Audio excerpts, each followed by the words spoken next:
Hey, welcome back. This is part 10 of our constructive feedback session where we're going through different pieces of constructive feedback and giving reviews on whether or not they are helpful and and give some good examples, some bad examples, and talking about how you can take negative or I guess not good constructive feedback because you could have good negative feedback. It's weird, but I guess poor constructive feedback and translate that into something that's more constructive and better. Today we're looking at feedback on problem solving. So without further ado, let's jump in here. First, we're going to go through an appropriate positive example, then we'll see an appropriate negative example, then we'll see an inappropriate negative example. I want to throw out full disclosure, each of these may have something wrong with them. We're going to go through 4 building blocks that you kind of see up here: pain, consequences, expectation, ideas. We're going to go through each of those building blocks and try and understand what it is that we need to do to have good feedback here, and we'll see how many of these are hit in these examples. Okay, great. So we're looking at feedback on people's problem solving. So excellent work on the project. That was a really tricky one, but you were able to dig deep and figure it out. I appreciate that you were able to figure out the problems on your own without pulling other team members in to help. We're so busy at the moment, it's hard to spare manpower. Thank you. Great. So let's look at a few things here. First, can we see the pain that they're talking about here? So the pain that they're having, right? It actually just call out, we're so busy at the moment, it's hard to spare manpower. That's really what they're giving feedback on, is that you met this pain, right? You helped ease this pain, the pain of being so busy. The consequence, right? I'm trying to see if there's a good example. The consequence here. Um, Really, it kind of comes back to not having to spare manpower, right? You were able to meet the pain, not pulling somebody in, and not have spare manpower. So that was kind of the consequences of your action to fix that pain. The expectations, this doesn't really set expectations very well. It does say thank you for doing this, so it may imply the expectations, but it'd be nice to call them out more particular. And then it doesn't give you any ideas or any follow up of how you can improve upon this. That would be the next step here. Is hey, let's take the next step to get even better. Let's look at a negative example now.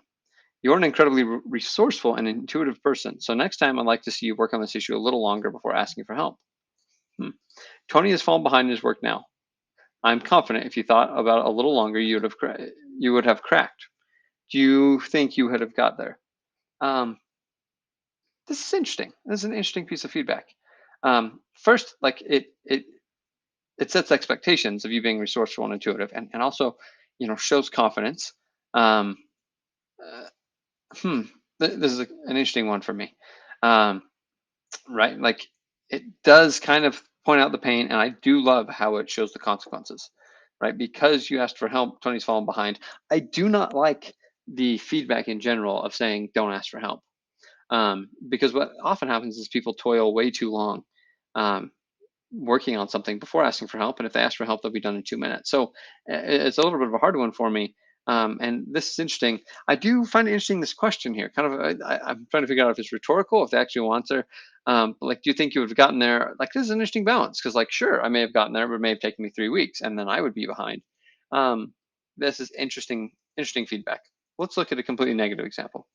Stop giving up on tasks and making someone else do it. Other people are busy and can't stop what they're doing to do your task for you. If you're stuck on something, figure it out. Okay, so the expectation is really clear. If you're stuck on something, figure it out. And it also shows the pain. Other people are busy and can't stop what they're doing tasks for you. It doesn't show the consequences of, hey, which is kind of up here. Tony's falling behind from his work now. Like maybe if that was in there. What this doesn't do is it doesn't provide any ideas of how to figure it out. Right? It very much makes it an us versus them. And so let's think about this. If we got this type of feedback, some of the things we could do are ask questions to try and understand what is it that I could do better here. How long should I be working on these things? Which really is kind of setting expectations a little better. You expect me to do this, but I may not understand what's the leeway here. How long before I should ask for help?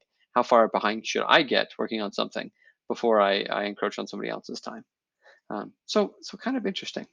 And now, if you think about if you were getting this feedback as a company or as a service provider or something, right, where you're getting more, hey, do your job. How could you respond to that?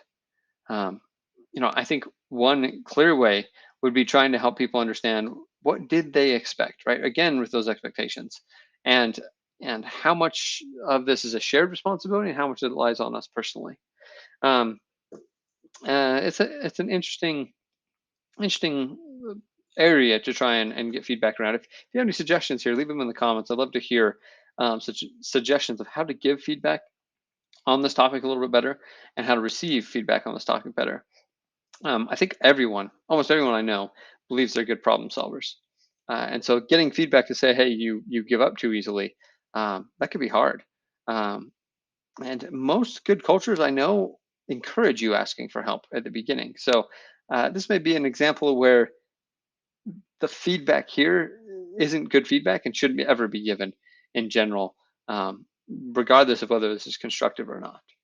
Um, but I'd be curious for your takes. Please share them below, and we'll move on to the next section to talk more about feedback.